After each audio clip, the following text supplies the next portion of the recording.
एकादशीला लोक नॉनव्हेज खातात, चतुर्थीला लोक नॉनव्हेज खातात. मासिक धर्म लेडीज हे पाळलंच पाहिजे 4 दिवस. पूर्वीची लोकं सगळी पाळत होती. तसा दशरथ राजाला मूल होत नव्हतं, तसा त्यांनी पुत्रकामेष्टी यज्ञ केला होता.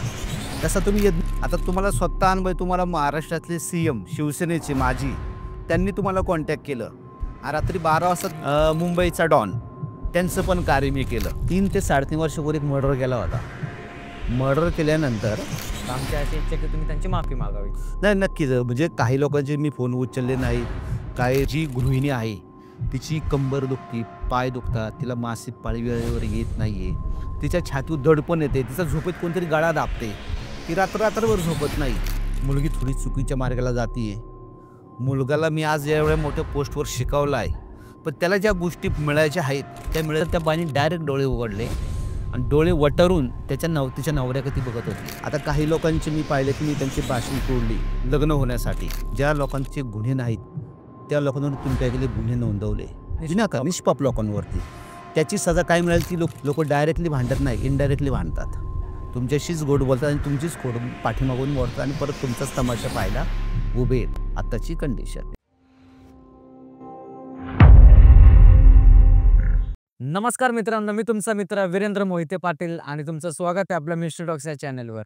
तर आज आपल्या इकडे जे पाहुणे आलेले आहेत त्यांची खूप लोक आतुरतेने वाट बघत होती, कारण की भरपूर लोकांनी आपलं कमेंट केले, फोन केले की त्या पाहुण्यांना तुम्ही बोलवा. तर आज ते आपल्या बरोबर आहेत आणि आपण त्यांच्याशी आज बोलणार आहोत. नमस्कार सर. नमस्कार सर. सर आपलं नाव? संदीप मुरे. माझं नाव जे प्रख्यात झालं हे फक्त तुम्ही कारणीभूत आहात, मला लक्षात. आणि मी आज ज्या पोस्टवरती आहे, ज्या ठिकाणी आहे, त्याला सर्वस्वी जबाबदार पहिले तुम्ही आहात. म्हणजे तुमच्यामुळे मी आज इथपर्यंत पोहोचलो. आज लाखो लोकांपर्यंत पोहोचलो. हजारो लोकांनी माझे आत्तापर्यंत 50,000च्या पुढच्या जास्त लोकांना मी रिप्लाय दिले, त्यांच्या प्रश्नांची उत्तरं दिली आणि खूप लोकांचं कार्य केलं. छोट्या लोकांचं केलं, मोठ्या लोकांचं केलं आणि खूप मोठमोठे लोक आपल्याकडे संतुष्ट होऊन गेलीत. त्या भगवंताची कृपा आणि त्याला सहकार्य हे तुम्ही केलं. आम्ही सर असं काही नाही सहकार्य, कारण ते तुमच्या नशिबात होतं. देवाने साथ दिली, तुमचे चांगले कर्म होते, लोकांपर्यंत तुमची सेवा पोहोचली. आणि दुसरी गोष्ट म्हणजे आम्ही मिस्टर डॉगची पूर्ण टीम आणि आमचं पूर्ण कुटुंब, मिस्टर डॉग्स म्हणजे आपले सबस्क्रायबर, ते पूर्ण तुमच्यावर नाराज आहे. कारण की खूप लोकांनी तुम्हाला कॉन्टॅक्ट केले, तुम्ही मेसेजचा रिप्लाय नाही दिला, कॉल नाही केले, कारण की भरपूर लोक प्रॉब्लेम होत होते. त्या लोकांनी आम्हाला स्वतःहून कॉन्टॅक्ट केले की सर ते फोन उचलत नाही, तुम्ही चुकीच्या माणसाला प्लॅटफॉर्म दिला, त्यांना बोलायची पद्धत नाही, ॲरोगंट आहे. तर सर तुम्ही असं का केलं? विषय कसा आहे, मी पहिला Facebookवरती काम करत होतो. मला किती 25-30 लोकांचे परत फोन यायचे. मला वाटलं नव्हतं की मी ज्यावेळेस तुमच्या चॅनलवरती येईल आणि त्यावेळेस मला 300-400 डेली फोन येतील आणि एवढ्या लोकांशी माणूस बोलू शकत नाही. आता तुम्हाला स्वतः अनुभव, तुम्हाला महाराष्ट्रातले सीएम शिवसेनेचे माजी त्यांनी तुम्हाला कॉन्टॅक्ट केलं. रात्री 12 वाजता तुम्ही त्यांचं माझं कम्युनिकेशन करून दिलं. म्हणजे इतके लोकांचे मला कॉल, मी एवढ्या लोकांशी एका वेळेस नाही बोलू शकत ना. बरं, ते चॅनलवरती मी तो सगळं सांगितलं होतं की तुम्हाला काय प्रश्न असतील तर तुम्ही तुमचा पूर्ण फोटो पाठवा, तुमचं पूर्ण नाव पाठवा, तुमचे कुलदेवीचं नाव आणि तुमचे प्रश्न मेन्शन करा. तुम्हाला मी प्रश्नांची उत्तरं देईल. पण लोकं काय करायचे, पहिले फोन करायचे की काय पाठवायचं? त्यानंतर विचारायचे की आम्ही पाठवलंय. फी कशावर पाठवायची? ठीक आहे, त्यावेळेस मी नवीन होतो. माझ्याकडे कुठल्या गोष्टी अवेलेबल नव्हत्या. ऑफिस नव्हतं, कुठले कामगार नव्हते, कुठल्या गोष्टी नव्हत्या. पण आज ठीक आहे, आज वर्षभरामध्ये मी सगळ्या गोष्टी सेट झालेलो आहोत. माझ्या ऑफिसच्या ओपनिंगला तुम्ही स्वतः आले होते.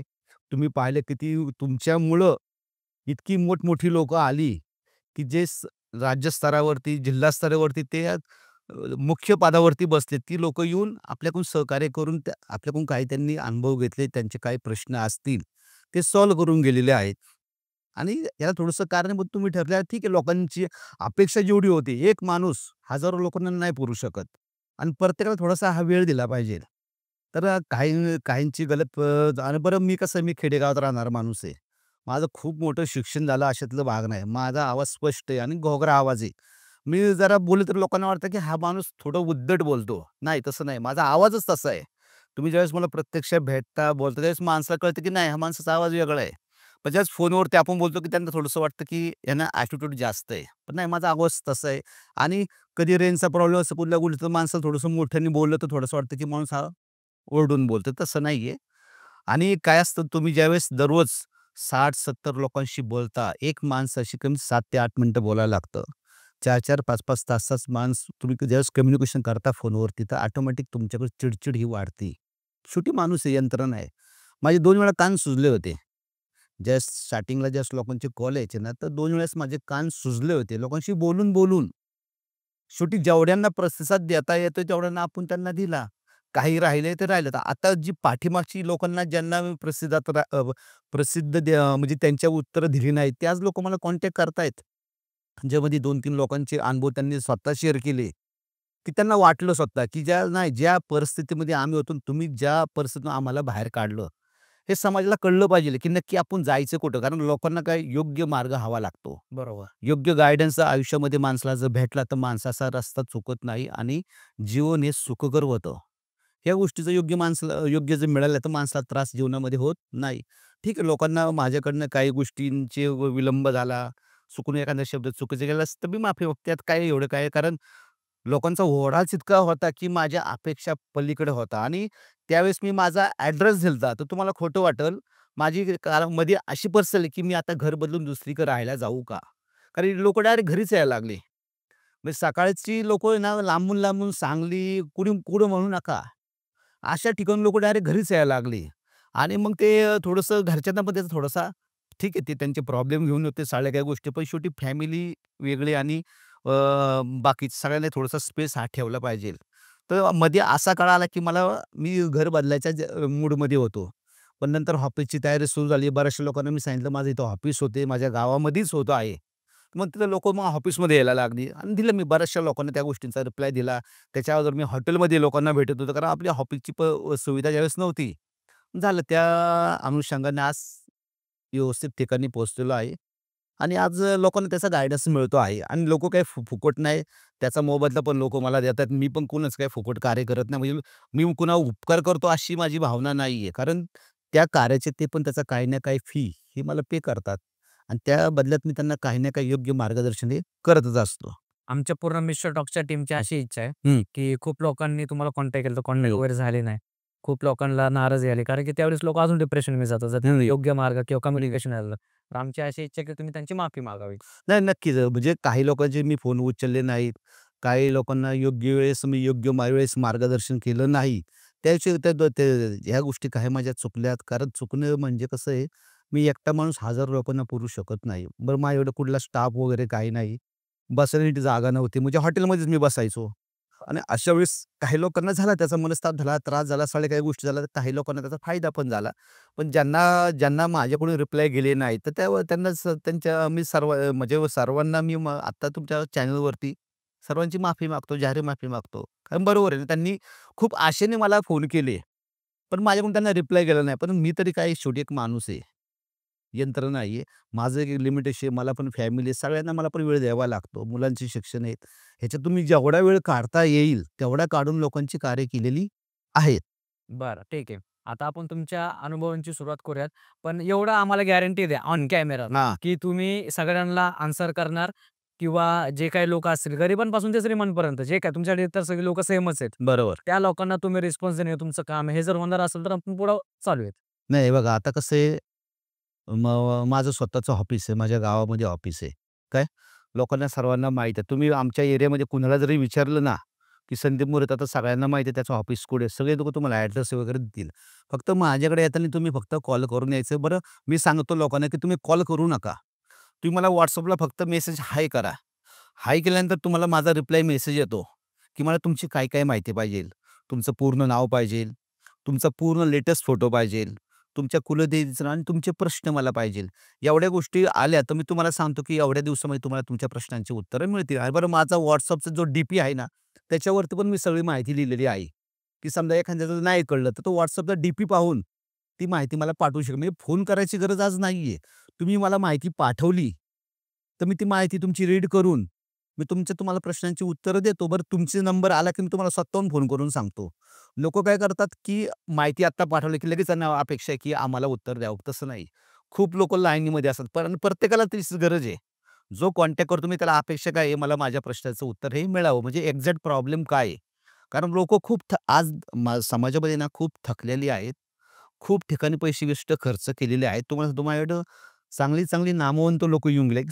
छोटंसं उदाहरण सांगतो मुंबईमधलं.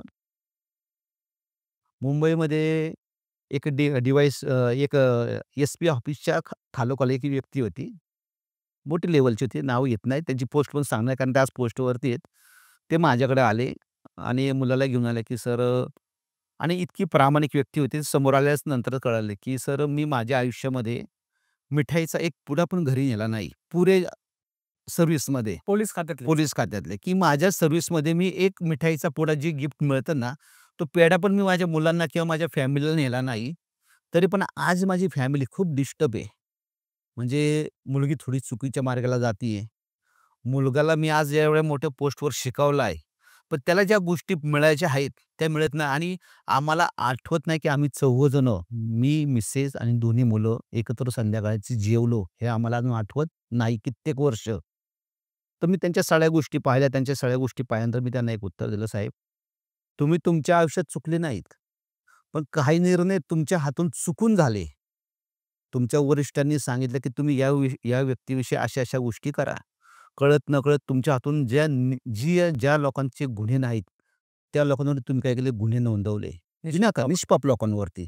त्याची सजा काय मिळाली ती लोकं जेलमध्ये गेले. आज कित्येक वर्ष सडतायत. असे तुमच्याकडून खूप साऱ्या गोष्टी तुम्ही जाणून-बुजून केल्या असं मी म्हणत नाही. कधी पॉलिटिशियन लोकांच्या प्रेशरखाली, कधी वरिष्ठ लोकांच्या प्रेशरखाली तुम्हाला ह्या गोष्टी कराव्या लागल्या. पण ज्यांच्यावर अन्याय झाले, ज्यांच्यावर अत्याचार झाले, त्यांनी कुणाला नावं ठेवली? तुम्हालाच नावं ठेवली ना. कारण तुमच्या आधिपत्याखाली सगळ्या गोष्टी झाल्या ना. मग त्यांनी ज्या काही गोष्टी केल्या असेल, त्यांची काही हाय असेल त्यांच्या कुटुंबाची, त्यांच्या मुलाबाळांची, ती कुणाला लागणार? ही तुम्हालाच लागणार. मग तुम्ही आयुष्यामध्ये निष्पाप राहिलेत. तुम्ही काय एक कोणाचा पेढा खाल्ला नाही, काय चहा पिले नाही. पण तुमच्या हातून जी चुकीची कार्य झाली, ती आज तुमच्या फॅमिलीला भोगायला लागतायत. त्याला कोण मग तुम्ही काही वेळेस जर योग्य ठिकाणी जर योग्य बोलला असता, की ही गोष्ट मी करू शकत नाही. तर त्या व्यक्तीवरती चुकीची गोष्टीचा अन्याय झाला नसता आणि त्याची जी काही त्याचा जो शाप आहे, त्याच्या घराची काही ती तळतळ आहे, आज तुम्हाला लागली नसती. आलं लक्षात? तर म्हणलं हे चुकीचे परिणाम आज तुम्ही भोगतायत. त्याला कोण काय करणार आहे? कारण तुम्ही अधिकारपदावरती होता. तुम्ही एखाद्या गोष्टीवर सही केली, तर त्या माणसाचा निर्णय व्हायचा. तो जेलमध्ये जाईल किंवा सुटेल. पण ते निर्णय तुमचे चुकले. वरिष्ठांच्या आधिपत्याखाली किंवा पॉलिटिशियन लोकांच्या खाली किंवा अजून इनडायरेक्टली प्रेशरखाली तुमच्या हातून त्या गोष्टी चुकल्या आणि त्या गोष्टी आज तुम्हाला तुमच्या परिवाराला भोगाव्या लागतायत. कारण तुम्ही त्या खुर्चीवर बसलेले आहेत ना. तुम्ही न्याय करताय आणि तुम्ही चुकले. मग ते तुम्हालाच भोगू नये. तुमच्या हातून काही चांगली पण कार्य झाली असतील, पण ज्यांचे वाईट झाले ते तुम्हालाच दोषी धरतात ना. आणि आता काही लोकं समाजामध्ये मी पाहतो, लोकं डायरेक्टली भांडत नाही, इनडायरेक्टली भांडतात. तुमच्याशीच गोड बोलतात आणि तुमचीच खोड पाठीमागून मोडतात आणि परत तुमचाच तमाशा पाहायला उभे आहेत. आत्ताची कंडिशन. तेच करणे बाधा. करणे वादा. इनडायरेक्टली आता बरं त्याच्यावर तुम्ही सोल्युशन काय दिलं त्यांना? त्यांना मी सांगितलं काय-काय गोष्टी करायला लागतात. तर जे झालंय ते झाले. पण ह्याच्यातून तुम्हाला काय नाही कसं बाहेर पडायचं? मी त्यांना मग सांगितलं, किंवा काही-काही गोष्टींचं तुम्हाला हे प्रायचित्त घ्यायलाच लागेल. बरं काही-काही ठिकाणं आहेत, की आपल्या कळत-नकळत हातून ज्या झालेल्या हत्या आहेत, पाप आहे, त्याचं तर आपण तिथं निवारण करतो. त्या गोष्टी तुम्ही करा आणि त्यातून तुम्हाला हळू सुटका होईल आणि त्याचा बेनिफिट तुमच्या मुलांवरती, तुमच्या कुटुंबावरती होईल म्हणलं. पण थोडासा वेळ लागेल. तूप खाल्लं की काही लगेच रोप येत नाही. त्याला थोडासा विलंब लागतोच. त्याप्रमाणे तुम्ही करा. त्यातून नक्की तुम्ही सुटसाल. कारण तुमच्या हातून काही चांगली चांगली पण कर्म झालेली आहेत. पण शेवटी काही गोष्टी या तुमच्यावर प्रेशर खाली झालेल्या आहेत. पण त्याला तुमचा पण दोष नाही. कारण तुम्हाला तुमची नोकरी पण प्यारी आहे ना. त्यात तुमचा पण काही दोष नाहीये. पण काही गोष्टीला तुम्ही दोषी आहात आणि ते दोष आज तुम्हाला भोगायचे आहेत. बरं. झाला का त्यांचा प्रॉब्लेम सॉल्व्ह? हां, झाला. आहे आज प्रगतीपथावरती आहेत ते. आणि माझ्याकडे जो माणूस येतो ना, मी त्याला पहिलेच सांगतो, ज्यावेळेस त्याला कार्य करायचं असतं, त्यावेळी मी पहिलेच सांगतो, "तुला शारीरिक इफेक्ट माझ्या ऑफिसमध्ये इतके पर्सेंट पडेल, 20% फरक पडेल, 30% फरक पडेल." चांगला म्हणजे. चांगला फरक ऑन द स्पॉट किती होणार, किती टक्के तुला आराम मिळणार, हे तुम्हाला मी ऑन द स्पॉटच सांगतो. त्यानंतर महिन्याभरामध्ये तुमची काय-काय प्रगती होईल, शारीरिक प्रगती काय-काय होईल. त्याच्यानंतर 3 महिन्यानंतर तुमची आर्थिक प्रगती सुरुवात कशा पद्धतीने होईल, हे मी पहिले त्या लोकांना सांगतो. हे तुम्हाला योग्य वाटलं तरच तुम्ही माझ्याकडे कार्य करायला या, अन्यथा येऊ नका. स्टार्टिंगला काय झालं, काही-काही लोकांची मी कार्य केली आणि त्यांचं म्हणणं असं होतं, की "आम्ही तुमच्याकडे कार्य केलंय, आम्हाला लगेच रिझल्ट मिळाला पाहिजे." मग त्यांचे काही दिवसांनी मला फोन आला, की "सर, आमचं हे काम झालं नाही." तर मी म्हटलं, तुम्हाला मी जी पितरांची सेवा सांगतो, कुलस्वामिनीची सेवा करायला सांगतो, ती तुम्ही करता का?" नाही म्हटलं, "आम्ही करत नाही." म्हटलं, "नाही, तसं होणार नाही." म्हटलं. जे मी तुम्हाला सांगितलंय ते तुम्ही जर तंतोतंत जर केलं, तर त्याचा इफेक्ट होईल ना. मोबाईल तुम्ही Apple कंपनीचा घ्या किंवा Vivoचा घ्या. चार्जिंग केल्याशिवाय तो चालणार नाही. त्याला दररोज 15-1 तास चार्जिंग केलं पाहिजे, म्हणजे ऊर्जा दिली पाहिजे ना. तसंच तुमच्या कार्याला गती मिळण्यासाठी तुम्हाला काहीतरी ऊर्जा प्राप्त केली पाहिजे. ती कुणाची केली पाहिजे? तुमच्या भगवंताची केली पाहिजे.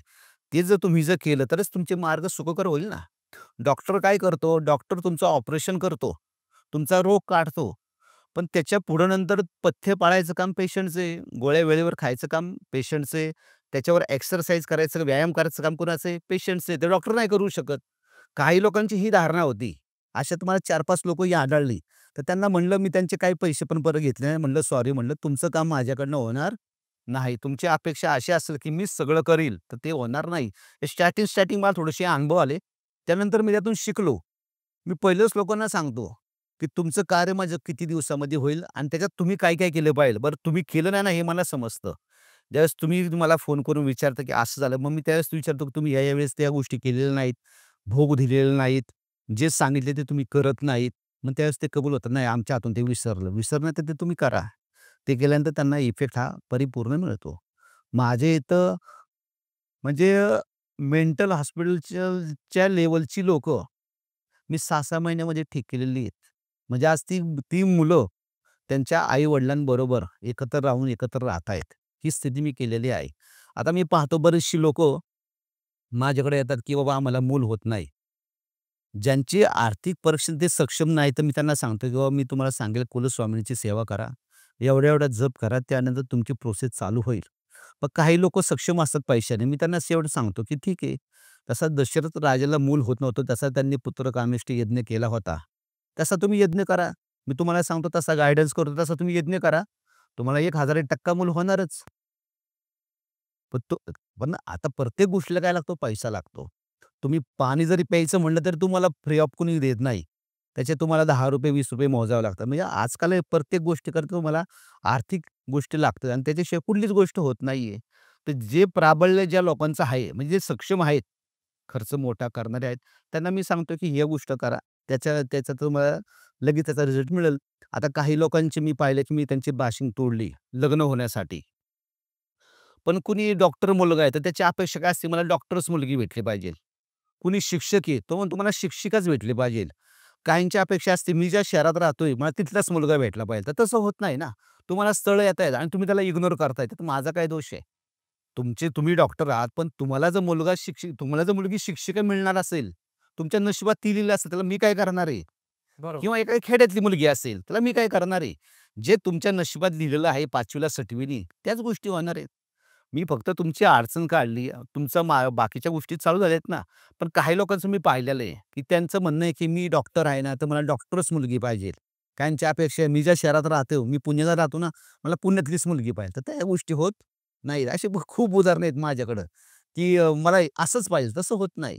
जे तुमच्या नशिबात लिहिलेलं आहे, त्याला कुणीही पलटू शकत नाही. तुम्ही फक्त अडचणी लांब करू शकता. हां, मी तुमचा प्रॉब्लेम काय आहे? तुमची अडचण कशामुळं कार्य थांबले? साहेब तुम्ही अशी-अशी गोष्ट आहे, तुम्ही अशी-अशी गोष्ट करा. ती गोष्ट केल्याने तुमचे मार्ग सुकर होतील. हे काम सांगणं माझं आहे. बरं मी सेवा कुणाला देतो? कुणाची देतो? तुमची कुलस्वामिनी. तिची सेवा करा. तुमचे सगळे प्रश्न सगळे मार्गी लागतील. आणि मी आत्तापर्यंत असे खूप लोकांची कार्य केली, म्हणजे छोट्या लोकांची पण कार्य केली. मला काही-काही लोकांनी ₹10 कन्सल्ट फी दिलेली आहे. आणि काही-काही लोकांनी 11-11 हजार रुपये दिलेले आहे. म्हणजे सांगायचं तात्पर्य, ज्यांच्याकडे आहे त्यांनी दिली, ज्यांच्याकडे नव्हतं त्यांच्याकडून मी ₹10 घेतले. फक्त मी कुणाचं फुकट कार्य करत नाही. कारण अध्यात्मामध्ये फुकट कुणाचंही करू नये. त्याचा काही ना काही, भले ₹1 द्या. मी ₹10 लोकांना सांगितलेलं आहे. काहींची फ्री ऑफ कॉस्ट कामं केली फक्त म्हणलं ₹10 द्या. ₹11 मी कामं केलेली आहेत आणि अशी असं नाही की मी बोलतोय. मी लोकांना समोर कार्य केलेली आहेत या गोष्टींची. आणि खूप लोकं माझ्याकडे छोटी आली, मोठी आली. आता तुम्हाला सांगतो, तर तुम्हाला सांगितलं, की सीएमच्या मुलांनी फोन केला. मला किती वेळा तो फोन करत होता, मी उचलू शकलो नाही. शेवटी त्यांनी तुम्हाला कॉन्टॅक्ट केलं. तुम्ही कॉन्फरन्सवरती बोलणं करून दिलं रात्री 12 वाजता. मग अशी खूप छोटी-मोठी खूप लोकं आली, खूप गेली. आले काही लोकांना विलंब झाला, काही लगेच फास्ट भेटली. बरं. आता मी आणि मुंबईचा डॉन, त्यांचं पण कार्य मी केलं. त्यांचं मी फोनवरतीच माझं त्यांच्या घरातल्या व्यक्तीचं फोनवरच कम्युनिकेशन झालं. फोनवरच मी त्यांच्या गोष्टी सांगितल्यावर ते हबप झाले, की जो व्यक्ती फोनवरच सगळ्या गोष्टी सांगतोय तुमचे प्रॉब्लेम, तुमच्या कुटुंबातले प्रॉब्लेम म्हणजे तो प्रत्यक्षात काहीतरी गोष्टी सांगणार. ज्यावेळेस मी त्यांच्या घरी कार्य करायला गेलो, तर त्यांच्या कुटुंबातल्या लोकांची धारणा काय होती, महाराज. महाराज कसा असतो? काळी कपडे, 4-5 चेले किंवा भगवी कपडे, 4-5 चेले, लवाजमा सगळ्या काय गोष्टी रुद्राक्षाच्या माळा. हां, सगळ्या काय लवाजमा सगळं. आणि ज्यावेळेस मी गेलो त्यांच्याकडं आणि तर ते मला त्यांनी पॅन्ट शर्ट पाहिल्यावर त्यांच्या मनात लगेच संशय आला. हा कसला महाराज आहे? त्यांचं मन मी लगेच रीड केलं, की त्यांच्या घरातल्या व्यक्तीच्या माइंडमध्ये विचारलं, की हा कसला महाराज आहे? पण ज्यावेळेस मी त्यांच्या कुटुंबावरचं कार्य केलं आणि त्याचा त्यांना ऑन द स्पॉट फरक पडला, त्यावेळेस ते नतमस्तक झाले. आणि आज पण मी कधी जरी त्यांच्याशी कम्युनिकेशन केलं, तर ते आवर्जून माझ्याशी आत्मीयतेने बोलतात, की त्यांना जाणवलं, की ही व्यक्ती योग्य आहे. काय प्रॉब्लेम होता त्यांच्या फॅमिलीमध्ये? म्हणजे थोडक्यात तुम्ही सांगा. कसं आहे काहींचं काय होतं, की बाबा मुलं येतायत. बरं आताच्या मुली ह्या चॉईसेबल झालेल्या आहेत. मला असाच मुलगा पाहिजे, तो तसाच पाहिजे. मग आपली प्रकृती तशी आहे का? आपलं तसं सौंदर्य आहे का? नाहीये. सगळ्यांना मुलींना काय वाटतं मला शाहरुख खान मिळावा. पण तो वन पीस आहे. गौरी खानचा. तो कोणाला मिळू शकत नाही. पण मुलींची धारणा ही असते, की मला असाच मुलगा भेटला पाहिजे. तर तसं नाही ना. तुम्ही पण तशा सुटेबल पाहिजेलच ना. मग मी त्यांना सांगितलं, की तुमची जी धारणा आहे, ती धारणा तुम्ही थोडी चेंज करा. शेवटी तुमच्या आयुष्यात ज्या घडामोडी घडलेल्या आहेत, तर त्या त्या पद्धतीनेच आहेत ना. तुम्ही तशा केल्यानंतर तुमच्या त्या गोष्टी मोकळ्या होतील आणि ज्यावेळेस त्यांना त्या गोष्टीचं गाईडन्स केलं, त्यांना मी त्या गोष्टी समजून सांगितल्या. 2-4 लोकांची उदाहरणं दिली, म्हणजे अध्यात्मामधली. त्यावेळेस त्यांचं माइंड थोडं चेंज झालं आणि त्यांच्या आई-वडिलांना पण बरं वाटलं, की ती मुलगी लग्नाला मग तयार झाली. खूप आता जे मुंबईवर जे राज्य करतात, ती काही साधी-सुधी व्यक्ती नाहीये.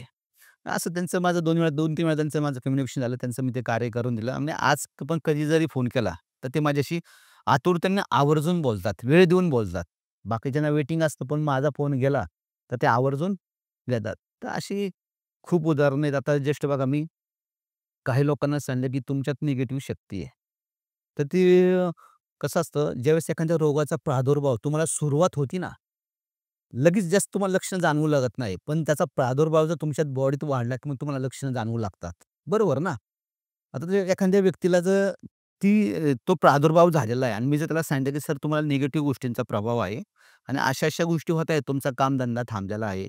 तुमची पाठण दुखती, तुमचे पाय दुखतात. लोकं तुम्हाला इग्नोर करतायत.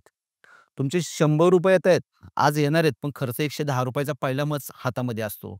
घरी कुटुंबामध्ये जी गृहिणी आहे, तिची कंबर दुखती, पाय दुखतात, तिला मासिक पाळी वेळेवर येत नाहीये. तिच्या छातीवर दडपण येते, तिचा झोपेत कोणतरी गळा दाबते. ती रात्रभर झोपत नाही. बरं सगळं घरी असून पण त्यांना वाटतं, की आमचं काहीतरी हरवलं म्हणजे उदास, प्रसन्नता ही नाही येत. काय? मुलीचा पण तोच प्रॉब्लेम असतो, त्यांना मासिक पाळी येत नाही. मग काहींचा मुलांचं असं असतं, की स्थळं येतायत लग्नाला. लग्नाला लोकं आली, घरात पाहिली, बसले, आम्हाला मुलगा पसंत आहे आणि ज्यावेळेस तुमच्या घरातून ते निघून जातात, ते तुमचा फोन उचलत नाहीत, तुम्हाला इग्नोर करतात. मग काय होतं तुमचा लग्नाचा पिरियड तो लांबला जातो. मग ह्या गोष्टी आहेत. काही लोकांना काय वाटतं, की काही लोकांना भूतच दिसतात, निगेटिव्ह शक्ती दिसतात. तर मी आता एक काय केलं, मी एक मशीन आणलेली आहे. ऑरा चेक करायची. तर ती मशीन काय 10-20 हजारची नाही हां, 2,00,000 तिची किंमत आहे. कारण जी लोकं मी सांगून काही लोकं त्यांना त्या सगळ्या गोष्टी जाणवतायत शारीरिक, आर्थिक, मानसिक. पण त्या काही पण संशय घेणारे असतात. एक्सेप्ट नाही. एक्सेप्ट करत नाहीत. कारण विज्ञान युग आहे ना, त्या गोष्टी करतात. मग त्यांना विज्ञानानेच उत्तर द्यायचं आहे ना. तर मी आता एक ऑरा चेक करायची मशीन घेतली. ती मशीन त्या मशीन तुमचा फोटो काढायचा, तुमचं नाव, बर्थ डेट हे करायची आणि तो स्कॅनर तुमच्या हातामध्ये द्यायचा. ती मशीनच सांगते तुमच्या बॉडीमध्ये घोस्ट म्हणजे भूत आहे. कोण सांगते? मशीन. मशीन सांगते. मी नाही सांगत. मी तर पहिलेच सांगितलंय, पण तुमचा विश्वास नाही. मी तुम्हाला चेकिंग करायच्या अगोदर तुम्हाला पहिले चेक करतो. तुमच्या बॉडीमध्ये काही निगेटिव्हिटी खूप प्रमाणामध्ये आहे. बरोबर आहे. ज्यावेळेस मी तुमचं 5 मिनिटात कार्य करतो आणि तुम्हाला समोर बसवतो, की तुम्ही आता चेक करा. तर त्यावेळेस त्या माणसाची 70% निगेटिव्ह कमी झालेली असते. ऑन द स्पॉट आणि ती मशीनच सांगते. म्हणजे तिथं विज्ञानच आलं ना. तर मग मॅन्युअली काही नाही. बरं तिला काही काही करायचं नाही. तुमच्यासमोर मी फक्त तुमचा फोटो टाकणार, तुमचं नाव लिहिणार, तुमचा बर्थ डेट लिहिणार आणि तो स्कॅनर तुमच्या हातामध्ये देणार आणि ते बाकी सगळं ऑपरेटिंग ती मशीन स्वतः करते. त्याला कुणी त्याला हात लावत नाही. मग ती मशीन सांगते म्हणजे विज्ञान आहे ते तुम्ही मान्य करता ना. बरं, हे तर झालं तुमचं मशीन्स वगैरेचं. बरोबर. पण तुमच्याकडचं कुठले क्लायंट आलेत का, की त्याला तसं आतापर्यंत न काय भेटतं वगैरे काय चांगला अनुभव आला? बघा माझ्याकडं एक दुबईवरून फॅमिली आली ती मुलगी महाअवतार बाबा यांची क्रियायोग आहे.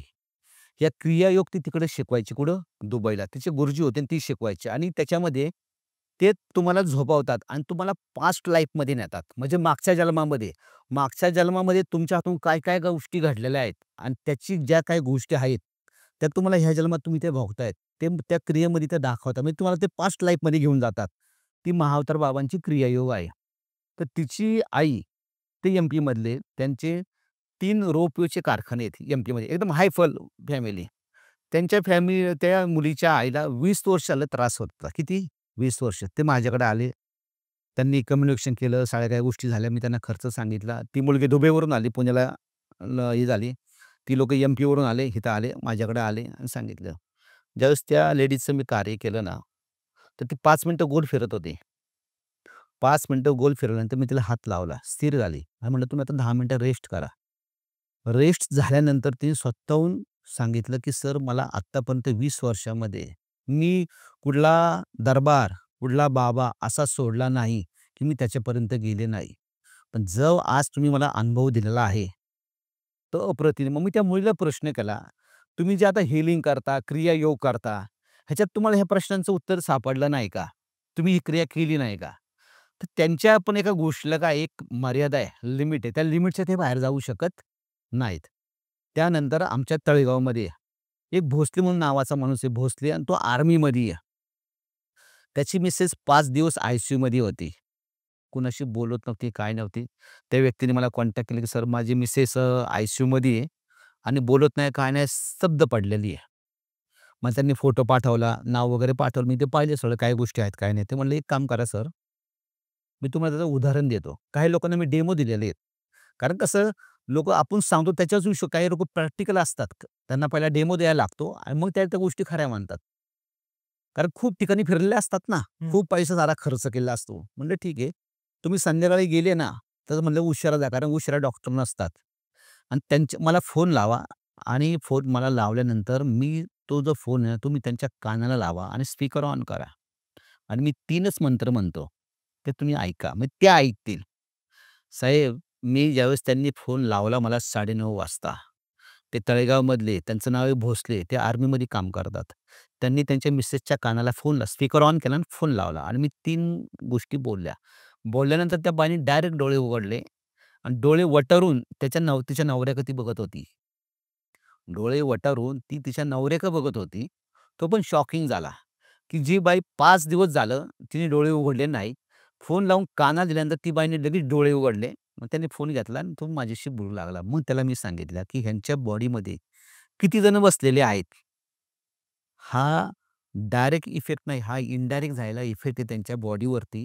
म्हणून त्यांनी लगेच डोळे वटारले. बरं डोळे उघडले नाही, तर वटारले म्हणजे रागाने ते त्यांच्या नवऱ्याकडं पाहत होते. माझ्याकडे एक किस्सा आहे. माझ्याकडे जी लोकं एकदा येऊन जातात ना, त्यातले 70% लोकं परत येत नाही. तर त्यांची जी निगेटिव्हिटी आहे ना, ती माझ्यापर्यंत त्यांना यूज देऊ शकत नाही. एक छोटंसं उदाहरण सांगतो. एक वाघोलीची फॅमिली माझ्याकडे आली आई, मुलगा आणि मावशी आले माझ्याकडे आले त्यावेळेस मला ऑफिस नव्हतं, हॉटेलला बसलो आम्ही सगळं. मी त्यांना सांगितलं, त्या मॅडमला सगळं सांगितलं, "तुम्हाला काय-काय त्रास आहे?" तिला मी सगळं सांगितलं. नाही म्हणली, "मला सांगाच माझ्या बॉडीमध्ये काय आहे?" म्हटलं, "तो तुमचा गळा दाबतो, तुमच्या छातीवर बसतो, तुम्हाला तर बॉडी पेन कंटिन्यू आहे. बरं आज पाय दुखला, तुम्ही हॉस्पिटलला जाता. पाय बरा होतो, की खांदा दुखायला सुरुवात होती. खांदा बरा झाला, की पाठण धरते, की कंबर धरते. हे रुटीन चालू आहे. तुमचा तो झोपेत गळा दाबतो, तुमच्या छातीवर डर येतं, घाबरल्यासारखं होतं, तुम्ही उठून बसता, झोप लागत नाही." नाही म्हणले, "मला शब्दच ऐकायचा आहे." म्हणलं, "ठीक आहे." मग मी तिला सांगितलं, की तुमच्या बॉडीमध्ये काय मी आता ओपनली बोलू शकत हो. नाही, काही मर्यादा आहेत. मी तिला सांगितलं, तुमच्या बॉडीत कोण बसलेला आहे?" ती अशी उडाली, टणक घाबरली. म्हणजे "असं कसं काय?" म्हणलं, "जो क्रिया तुमच्या बॉडीवर करतोय ना, तुमचा गळा दाबतोय, छातीवर बसतोय, हे सगळं करतो ना, हा इनडायरेक्टली आहे." म्हटलं, "तुम्ही घरी जा, मला शेताची व्हिडिओ पाठवा आणि घरातला व्हिडिओ पाठवा आणि शेताची व्हिडिओ पाठवली ना, तुमच्या शेतात शेड आहे, मुंजी आहे, म्हसोबा आहे, पित्र आहे. तुम्ही कुणाला स्थापित केलेलं आहे, तुम्ही सांगायचे नाही. मी तुम्हाला सांगतो." काही लोकांना मी सांगितलं, मग त्यांनी शोधाशोध केलेली, की आपल्या शेताच्या आजूबाजूला कुठला मुंजा आहे का, चेडा आहे का, म्हसोबा आहे का? आणि बरीचशी लोकं त्यांचं काही करत नाही. तर त्या बाईला मी सांगितलं, की तुम्ही उद्या जा आणि मला व्हिडिओ पाठवा. मग दुसऱ्या दिवशी मी असंच बसलो होतो. मग मी त्यांना फोन केला, की "आज सर तुमचा व्हिडिओ नाही आला, फोटो नाही तुम्ही पाठवले, व्हिडिओ नाही पाठवला." "नाही, नाही," म्हणले, आम्ही गाणगापूरला आलोय." मी त्या मुलाला एकच सांगितलं, माझा शब्द लक्षात ठेव. तू जगात कुठेही जा, कुठल्याही मंदिरात जा. ज्या क्रियेने तुम्हाला बांधलेलं आहे, ज्या क्रियेने तुम्हाला लॉक लावलंय ना, जोपर्यंत ती चावी मिळत नाही, तोपर्यंत तुमचं लॉक उघडणार नाही. तुम्हाला जी बाधा आहे ना, त्या बाधा असताना तुम्ही कुठल्याही देवतेची सेवा करा. कितीही करा, किती जपजाप्य करा, किती काही गोष्टी करा, यज्ञ करा, याग करा. त्यांनी काय होईल, फक्त तो होणारा प्रभाव आहे ना, हा 50% ने कमी होईल. पण ती क्रिया निघणार नाही. कारण प्रत्येकाचं कार्य आहे. जसं सुताराचं काम सुतार करतो, गावंड्याचं काम गवंडी करतो, पेंटरचं काम पेंटर करतो. तसं कुठलीही शक्ती प्रत्येक सगळंच कार्य करू शकत नाही. कारण प्रत्येकाला एक लिमिटेशन आहे आणि आपल्यापेक्षा शक्त्या ह्या लिमिटेशनमध्येच राहतात. मर्यादेच्या बाहेर जात नाहीत. माणूस कुठलीही मर्यादा सोडतो. त्यांना मर्यादा सोडता येत नाही. तर मी त्यांना सांगितलं, "तुम्ही कुठेही जा. तुम्हाला काय होईल फक्त तुम्ही आता गाणगापूरला गेले म्हणलं. तुम्ही ज्यावेळेस गाणगापूरमध्ये एंट्री करता ना, तर बॉर्डरवरतीच, सीमेरेषेवरतीच ते तुमचं शरीर सोडतात. तुम्ही गाणगापूरला जाता, तुमच्या शरीरातून ते बाहेर पडले. तुम्ही गाणगापूरला जाता, देवाच्या पाया पडता, प्रदक्षिणा मारता, स्नानावर जाता, तिथं स्नान करता आणि परत तुम्ही रोडला लागला ना, की परत ते तुमच्यात एंट्री करता. ते तुमच्या आतमध्ये येणार नाही. हां, एखादी एखादी शक्ती खूप वर्षापासून तुमच्या बॉडीमध्ये आहे आणि ज्याने ती क्रिया केली तो मेलेला आहे. तो आता त्याला काही ऑर्डर देत नाही. मग आता त्या शक्तीला मुक्ती पाहिजे तुमच्यापासून, तुमच्या शरीरापासून. मग ती शक्ती तुमच्याबरोबर आतमध्ये येते मंदिरामध्ये आणि तिथं दत्त महाराजांना मग याचना करते, की आता मला सोडा. मग तिथं बघा लोकं या या ग आरती सुरू झाली, की लोकं तिथे थाय-थाय नाचतात. त्याचं कारण हे आहे, ज्यावेळेस आरती चालू होती ना, तर महाराजांचा ते प्रत्यक्ष वास असतो. मग त्यावेळेस त्या याचना करतात, की आम्हाला सोडवा, आम्हाला काय गती द्या, मुक्ती द्या. ह्या गोष्टी होतात. पण जो करणारा क्रिया माणूस जिवंत आहे ना, काय आणि तो जर असेल ना, तर त्या शक्त्या तिथपर्यंत येतच नाहीत. त्या सीमारेषेवरच थांबतात. तुम्ही परत सीमारेषा करून बाहेर घरी निघाले, की परत मध्ये एंट्री करतात. परत त्रास जैसे थे. म्हणजे तुम्ही कुणाचीही साधना करा. तुम्हाला त्यातून फक्त 50% आराम मिळणार, क्रिया निघणार नाही. आणि मी तुम्हाला सांगतो, एखाद्या व्यक्तीवरती क्रिया असेल ना, त्याचा त्रास एकदम कळत नाही. दिवसेंदिवस तो काय करतो, वाढत जातो. ज्यावेळेस तुमच्यावर क्रिया केली जाते ना, तर पहिलं काय करतो, ती जी एनर्जी गोष्ट आहे ना, ती तुम्हाला पहिली हेरती. ती पहिली काय करते, तुमचा येणारा इन्कम आहे ना, हळू कमी करते. म्हणजे आज तुम्हाला ₹100 येतायत, तर तुम्हाला पुढल्या महिन्यात ते ₹90 वर आणणार. 90चे 70 हळू तुमचं इन्कम कमी करते. आणि इन्कम कमी झाला माणसाचं, की आर्थिक स्थैर्य माणसाचं ढासळतं, मनस्थिती ढासळते. आणि त्या इन्कम पहिला एकदा कमी केला, की मग तुमच्यावर शारीरिक अटॅक चालू होतात. शारीरिक अटॅक चालू झाला, की मग तुम्ही दवाखाना. तुमचं स्वास्थ्य बिघडलं, मनस्थिती बिघडली कारण पैसा नाही, स्वास्थ्य बिघडलं, की माणूस रिवज चालू होतो. ही स्थिती होती आणि योग्य मार्गदर्शन लोकांना मिळालं आणि काय आत्ताच्या काळात लोकं मी पाहतो, लोकं चतुर्थी पाळत नाही, एकादश पाळत नाही, अमावास्या म्हणजे नॉन-व्हेज कधी पण खातात. एकादशीला लोकं नॉन खातात. चतुर्थीला लोकं नॉन खातात. मासिक धर्म लेडीज हे पाळलंच पाहिजे 4 दिवस. पूर्वीची लोकं सगळी पाळत होती. आताचे कोणीच पाळत नाहीत. त्याचे हे सगळे दुष्परिणाम आहेत.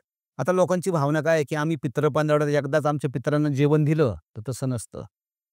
पितरांची ही अमावास्या असते. दर अमावास्येला आपण पितरांना काही ना काही जे आपल्याला शक्य आहे, त्याचा हा भोग द्यावा लागतो. पौर्णिमा ही कुलस्वामिनीची, लक्ष्मीची. तिला आपण आपल्या परिस्थितीनुसार काही ना काही हा भोग द्यावा लागतो. ह्या गोष्टी जर केल्या पूर्वीच्या काळी बघा लोकं आपल्या मुलांची नावं देवांची नावं गाठवायची व देवा मला तुझी साधना करता येत नाही. पण माझ्या मुलाचं नाव मी जर राम ठेवलं, तर त्या अनुषंगाने मी देवाचं नाव घेतोय.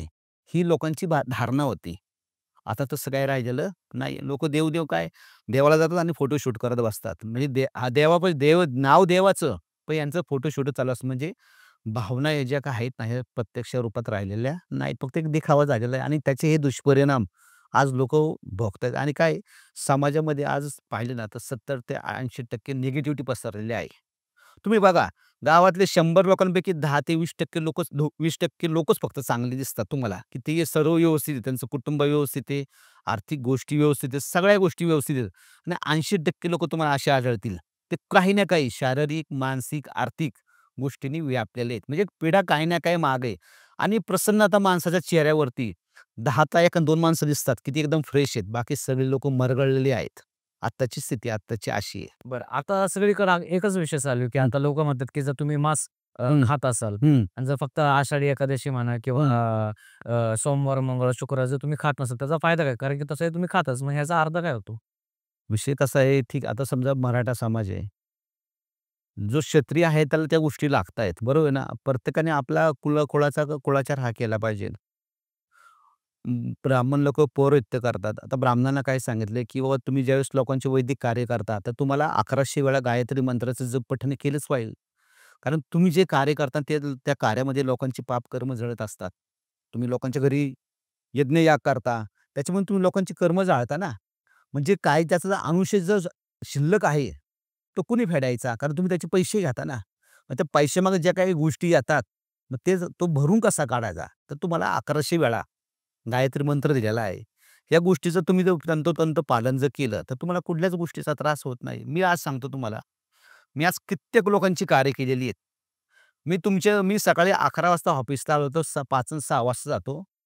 कंटिन्यू माणसं माझ्याकडे येत असतात. मी जसा आता बोलतोय ह्याच पद्धतीने मी सगळ्यांशी बोलतो. माझ्या चेहऱ्यावर तुम्हाला कधीही असं नर्व्हसपणा, आतून काही आढळलं नाही. एकदम फ्रेशपणा दिसतो. कारण त्या गोष्टी मी करतो डेली. आता ज्यावेळेस मी लोकांची कार्य करतो. लोकं काय म्हणतात, की "सर तुमचा खर्च खूप मोठा आहे." तर ठीक आहे. मग मी ज्यावेळेस लोकांची कार्य करतो, तर तुम्हाला मी टाईम लिमिट देतो, की साहेब महिन्यामध्ये तुम्हाला शारीरिक प्रॉब्लेममधून मी बाहेर काढणार. किती? महिन्याभरामध्ये.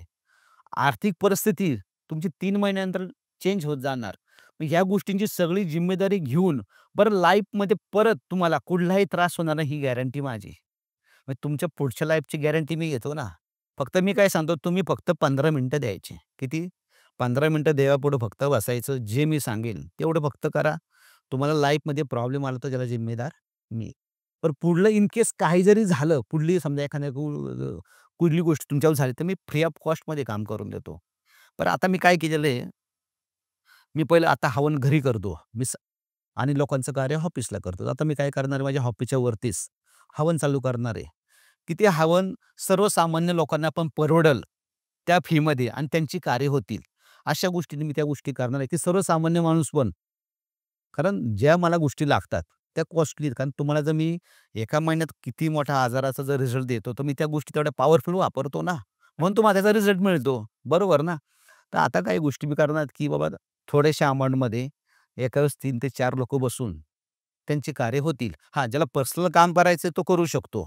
पण जो आर्थिक सक्षम नाहीये, त्या लोकांकरता पण मी आता या 1-2 महिन्यामध्ये या सगळ्या गोष्टी मी चालू करणार आहे, की कुणीही या. तुम्हाला मी ज्यावेळेस सांगेल, त्यावेळेस तुमचा नंबर येईल, त्यावेळेस तुमचं ते कार्य होणार आहे. बरं, मी तुमच्या पुढल्या सगळ्या गोष्टींची जिम्मेदारी ही मी घेतो.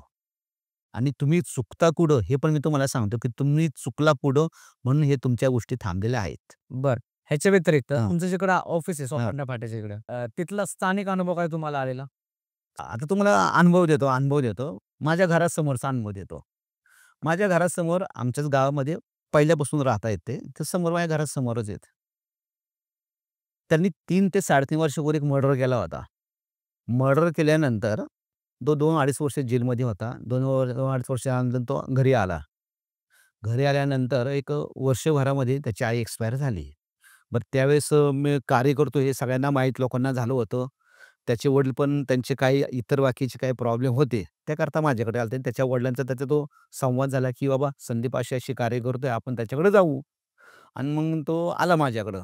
आपण त्यावेळेस पण त्याच्याकडून काहीतरी मोठी घटना त्याच्याकडून घडली होती. त्यावेळेस तो वॉन्टेड होता. म्हणजे त्याला तडीपार केला होता. तर तडीपार केल्यानंतर त्याची आई दिवाळीमध्ये एक्सपायर झाली. आता आमच्या दारासमोर एक्सपायर झाली होती. तर त्यावेळेस त्याला ते तडीपार त्याचं एक 15-20 दिवसाकरता कॅन्सल झालं आणि तो तिथं होता. तर मला तो म्हणला, की "भाऊ माझ्या छातीवर दडपण येते, माझा गळा दाबते." ह्या सगळ्या गोष्टी होतात. म्हणलं, "तू ज्याची मर्डर केली ना, तो तुला मारणार आहे." आणि मी हे शब्द त्याच्या वडिलांदेखत त्याला सांगितलेलं आहे. हे शब्द मी त्याच्या वडिलांसमोर त्याला सांगितले, "तो तुला मारणार आहे." कारण ज्याला तू मारला ना, तो पण लय अवगुणी होता आणि जे अवगुणी लोकं असतात ना, ती नंतर पण खूप त्रास देतात आणि ज्याला तुम्ही मारला त्याचं आयुष्य होतं. मग तुम्ही अर्धवटच मारला ना. तो तसाच राहिला. आता म्हणलं तो तुला मारणार आहे आणि त्याच्या बापाला मी आत्ता सांगितलं. आता तो 4 महिन्यापूर्वी तो गेला. बापरे! हो, गेला म्हणजे त्याला जे अटॅक यायचा ना, म्हणजे छातीवर दडपण यायचं, त्याचा गळा दाबायचं. तो त्यावेळेस तळीपारच होता, पण खूप नाही मावळामध्येच राहिला होता. डोंगरांमध्ये आणि तिकडे त्याला थोडासा त्रास झाला. तर आमच्या फाट्यावर सोमाटणे फाट्यावरच तो आला. दवाखान्यापर्यंत आला. दवाखान्यापर्यंत चालत आला आणि दवाखान्यामध्ये त्याला 2 अटॅक आले. ऑन द स्पॉट गेला. 22 ते 23 वर्षाचा मुलगा. बापरे! हां. आणि त्याच्या बापाला मी आज पण सांगितलं, ज्यांनी ह्याला मारलाय ना, त्यांनीच ह्याला मारलाय. आणि आज आहे ना, आता तो आम्ही पाहतो ना, तो दर महिना असतो त्याचा. तर आम्ही पाहतो, तो येतो घरामध्ये, रडत असतो. कारण ज्यांच्या हत्या होतात, ज्यांचं अर्ध आयुष्य जी लोकं मारतात ना, त्यांना 3 ठिकाणी राहायची परमिशन आहे. ज्या ठिकाणी त्याचा मृत्यू झाला, तो आत्मा तिथं तरी राहू शकतो. सेकंड स्मशानामध्ये म्हणजे राहू शकतो आणि थर्ड तो त्याच्या घरामध्ये वावर करू शकतो. या 3 ठिकाणी त्याला राहायला परमिशन आहे. पण आत्ता ज्याने त्याला मारलंय ना, तो त्याच्या कैदीमध्ये आहे आणि हे त्याच्या वडिलांना मी सांगितलेलं आहे, की तुमचा मुलगा ह्या स्थितीमध्ये आहे. कारण तो येतो ना घरामध्ये रडत असतो. दिसतो तो, बोलतो, "मला सोडवा, मला सोडवा." पण त्याला मी अगोदरच सांगितलं होतं, की तुला तो मारणार कारण जसं तू केलंय ना, त्याची ती रिएक्शन तुझ्यावरती येणारच पण आहे. त्याच्यावर जर तुम्ही उपाय दिला असेल तर वाचला मी असेल. त्याला बोललो होतो. त्याला मी सांगितलं होतं, की या गोष्टी कराव्या लागतील. तू 1001% वाचशील. पण काय असतं आत्ताची जे जनरेशन जे आहे ना, विश्वास नाही. विश्वास नाही ठेवत. मग ते कसं ठेच लागती ना, तेव्हाच माणूस खाली पाहून चालतो. तोपर्यंत नाही चालत. दुसऱ्याने किती सांगा, खाली पाहून चाला माणूस चालत नाही. जेव्हा ठेच त्याला लागते ना, त्यानंतर तो खाली पाहून चालतो. ही आताची वस्तुस्थिती आहे समाजामधली. तुम्ही कितीही सांगा, लोकं नाही सुधरत. बरं, तर हे होते सगळे तुमचे हं. अनुभव. आणि आता जर तुम्हाला जर कॉन्टॅक्ट करायचा असेल, जर तुम्ही फोन उचलणार असतील, हां.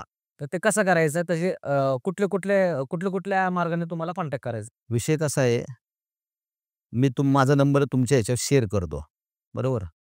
मला तुम्हाला कॉन्टॅक्ट करायची गरज नाही. तुम्ही माझा नंबर सेव्ह केला ना, तर माझ्या WhatsAppच्या डीपीला सगळी माहिती लिहिलेली आहे किंवा तुम्ही WhatsAppला मला हाय जरी केलं ना, तर तुम्हाला लगेच रिपीट मेसेज येतात, की त्याच्यामध्ये तुमचं पूर्ण नाव लागतं. कुटुंब आणि त्या त्या फीमध्ये मी कुटुंबातील 4 लोकं पाहतो. 4 असू, 5 असू. त्याच्यामध्ये तुमच्या घरातला पण मी पाहतो. तुमचा शेतीवाडीचा काय प्रॉब्लेम आहे, शेती का विकली जात नाही? काहींना त्या शेतीमध्ये जाऊशीच वाटत नाही. हे सगळं मी त्याच्यामध्ये सांगतो. तर तुमचे घरातील लोकांचे लेटेस्ट पूर्ण फोटो, डोक्यापासून पायापर्यंत लेटेस्ट पूर्ण फोटो, घरात 4 लोकं असू अथवा 5 लोकं असू. त्यानंतर घरातला व्हिडिओ पूर्ण आतला आणि बाहेरचा. तुमचं पूर्ण सर्वांची नावं, तुमचं कुलदेवतेचं नाव लिहा किंवा मग पितरांचं नाव लिहा. आणि त्यानंतर तुमचे प्रश्न लिहा. एकच प्रश्न लिहा. बाकी मी सगळं तुम्हाला सांगतो. तुमचं काय आहे ते. म्हणजे मला कळतं तुम्हाला शारीरिक पाहायचे, आर्थिक पाहायचे, मानसिक पाहायचे. मी सगळ्या गोष्टी सांगतो. तुम्हाला शारीरिक काय प्रॉब्लेम आहे, तुम्हाला मानसिक स्थिती काय आहे तुमची सध्याची, आर्थिक परिस्थिती काय आहे तुमची सध्याची. या सगळ्या गोष्टींचं मी तुम्हाला उदाहरण म्हणजे तुमच्या जे प्रॅक्टिकल जीवनामध्ये घडतायत ना, हे सगळं मी तुम्हाला आणि तुमच्या परिवाराला सगळ्यांची उदाहरणं मी त्यामध्ये उत्तरं देत असतो. तर माझा नंबर मी तुमच्या ह्याच्यावर शेअर करतो. तुम्ही त्याप्रमाणे माझ्याला आणि मला फोन करू नका. तुम्ही मला मेसेज केले ना, तुम्ही तुमच्या डिटेल्स मला सगळ्या सेंड केल्या तर माझा तुम्हाला 1 किंवा 2 दिवसामध्ये रिप्लाय येतो, की तुम्हाला या तारखेला तुम्हाला तुमच्या प्रश्नांची उत्तरं मिळतील आणि फोन करून मी स्वतः सांगतो. तुम्हाला फोन करायची गरज पडत नाही. कारण काय आहे, आत्ताच माझ्याकडं 8 दिवसाचं वेटिंग आहे. म्हणजे तुम्ही जर आज मला डिटेल दिली ना, तर त्याला रिप्लाय द्यायला मला 8 दिवस लागतात. तर आज व्हिडिओ गेल्यानंतर त्याचा टाईम पिरियड हा 15 ते 20 दिवसाचा होऊ शकेल. आणि लोकांची धारणा काय आहे, आता मध्ये मी 2 दिवस बाहेरगावी होतो. मी माझ्या मुलाजवळ फोन दिला. तर लोकं काय म्हणतात, की मला संदीप सरांशीच बोलायचंय. तुम्ही तुमचे प्रश्न तिथं मेन्शन करा ना. मला त्यात समजतंय तुम्ही काय प्रश्न केला त्याच्या मला सगळ्या गोष्टी समजतात. तुम्ही एक प्रश्न लिहा, मी सगळं सांगतो. पण लोकं काय म्हणतात, की आम्हाला त्यांच्याशी प्रत्यक्षात बोलायचंय. मुलाशी पण त्याच गोष्टी सांगतात आणि माझ्याशी पण त्याच सांगतात. तुम्ही सांगण्यापेक्षा तिथं तुम्ही मला टायपिंग करून पाठवा. तुमच्या सर्व प्रश्नांची उत्तरं मिळतील. थोडासा मागे-पुढे होईल. पण त्या गोष्टी तुमच्या प्रश्नांची उत्तरं ही तुम्हाला 100% मिळतील. बरं. तर मित्रांनो, हे होते संदीप सरांचे पूर्ण अनुभव आणि ते जे काही कार्य करतात ते त्याचे डिटेल पण त्यांनी सांगितले. त्यांचे कॉन्टॅक्ट डिटेल्स पण शेअर केलेले आहे. कमेंटमध्ये जी आपली पिन केलेली कमेंट आहे, त्यांचा तो कॉन्टॅक्ट नंबर आहे. त्याच्यावर जाऊन तुम्ही त्यांना मेसेज करा आणि ते तुमचे प्रॉब्लेम सॉल्व्ह करायचा नक्कीच प्रयत्न करतील. तर आज आता आपण इकडंच थांबूया. धन्यवाद. जय हिंद, जय महाराष्ट्र.